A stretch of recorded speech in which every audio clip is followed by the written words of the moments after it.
לאילן לוקאץ', תסכול אחד זה שפוליטיקאים לא באמת עונים על שאלות ברעיונות, תסכול שני שהם בונים על זה שלא נזכור את מה שהם אמרו.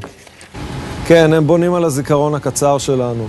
אתה זוכר את אשכול כשהוא עוד היה שר האוצר ואמר את המשפט האלמותי, הבטחתי, אבל לא הבטחתי לקיים. אז המסורת הלא ממש מפוארת הזאת נמשכת. אבל אנחנו מצביעים עבורם כי אנחנו מאמינים להצהרות שהם מפזרים, והרבה יותר מדי פעמים אין לזה ממש קשר לאיך שהם מצביעים אחר כך בכנסת. אז אספנו כמה דוגמאות של הפער הזה בין מה שהם אומרים לבין איך שהם מצביעים.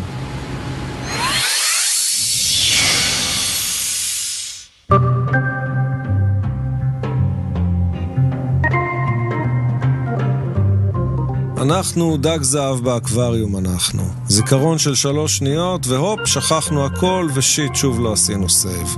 ואם בכל זאת זכרנו, כבר תבוא מתישהו מלחמה ושוב נשכח. הכל אפשר להבטיח לנו רגע לפני הבחירות, ואנחנו נאמין ונצביע נכון. לסלוח אין על מה, נכון? תזכירו לי, היה משהו?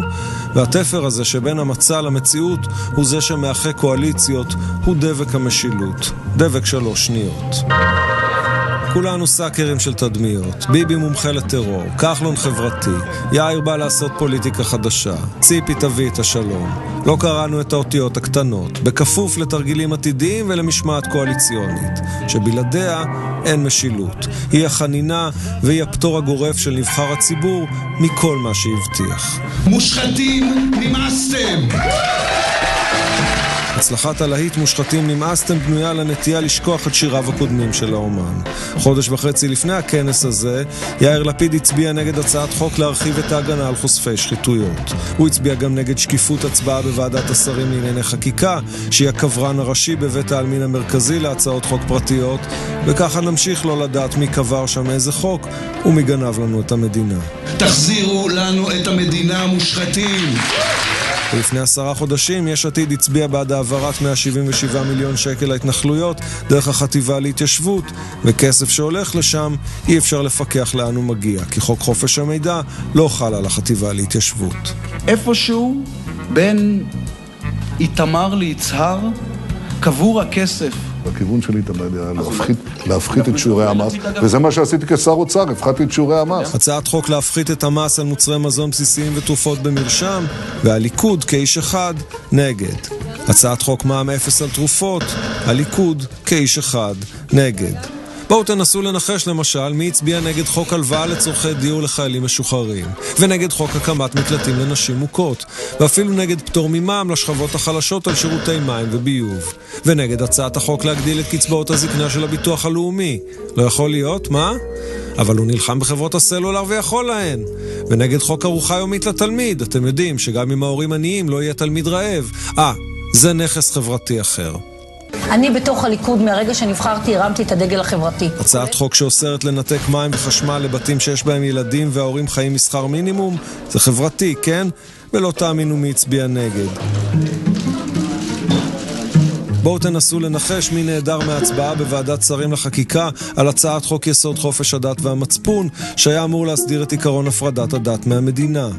בואו תנסו לנחש מי נמנעו בהצבעה על חוק הפונדקאות שהיה מאפשר גם לזוגות חד מיניים להביא ילד בארץ. ועכשיו בבקשה תסירו את משקפי השמש, תסתכלו ישר ותשכחו מהכל. Ladies and gentlemen, if you will, look right here. 67 בעד, אין מתנגדים, אין נמנעים. והתירוצים שמתפזרים במים ושוקעים לאט אל החול שבקרקעית האקווריום.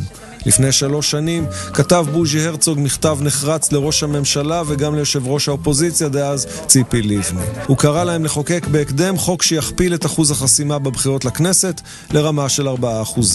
החוק יבטיח את הורדת רמת הסחטנות הקואליציונית. חיוני, כתב הרצוג, כי העלאת אחוז החסימה תחול כבר על מערכת הבחירות הבאה.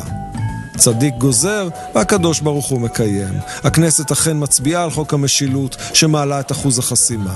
והרצוג ואיתו כל האופוזיציה דווקא נהדרים מהדיון.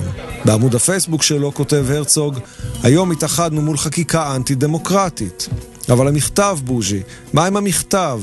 ראש המטה האומלל הצליח לחלץ מעצמו את ההסבר הבא. הוא התכוון באופן הדרגתי. אבל אנחנו דג זהב באקווריום אנחנו. חוק ברנום, גרסת מדינת ישראל. 3 שניות בדיוק יחלפו מהרגע שבו מת מצפון של פוליטיקאי, ועד שיוולד עוד פטי מאמין לכל דבר. מזל טוב לכולנו.